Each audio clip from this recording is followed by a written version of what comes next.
എന്തെങ്കിലും ചെയ്യണ്ടേ പൈസയും കൊണ്ട്? എന്ത് ചെയ്യാൻ പോവാ ക്ലീറ്റോ? പൈസ കിട്ടിയിട്ട് പിന്നെ എന്ത് ചെയ്യാൻ പോവാ?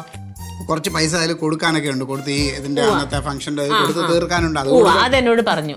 അപ്പോഴും 10,75,000 രൂപ ബാക്കിയുണ്ടെന്ന് പറഞ്ഞോ? അത് വരും. അത്ര 75 ഇല്ലെങ്കിലും ഒരു 10, 70, 65 ഒക്കെ വരുമായിരിക്കും. 75 രൂപ കണക്ക് കൂട്ടിയത് ഇവിടെ നിന്ന്. 75 രൂപ ഞാൻ പൈസ കുറയാതെ ഇവിടെ വന്ന. കാരണം 25 രൂപ നമ്മൾ മറ്റേതിന് വേണ്ടി കൊടുക്കാന്ന് പറഞ്ഞിട്ടുണ്ട്. ഏതെന്നാ? എല്ലാ മാസം 25,000 രൂപ കൊണ്ടൊന്നും അതിനകത്ത് അടയ്ക്കാന്ന് പറഞ്ഞായിരുന്നോ? സ്വർണ്ണ ചിട്ടിയില്.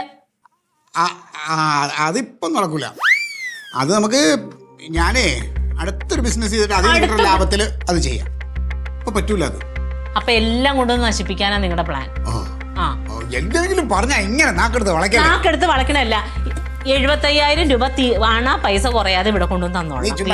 ആവശ്യമില്ലാത്ത കാര്യം ചെയ്യില്ല. ഇപ്പൊ ഈ ബിസിനസ് ഞാൻ പൈസ ഇറക്കി ഞാൻ ബിസിനസ് ചെയ്ത് അതിൽ നിന്ന് ലാഭം ഉണ്ടാക്കിയ പൈസയാണ്.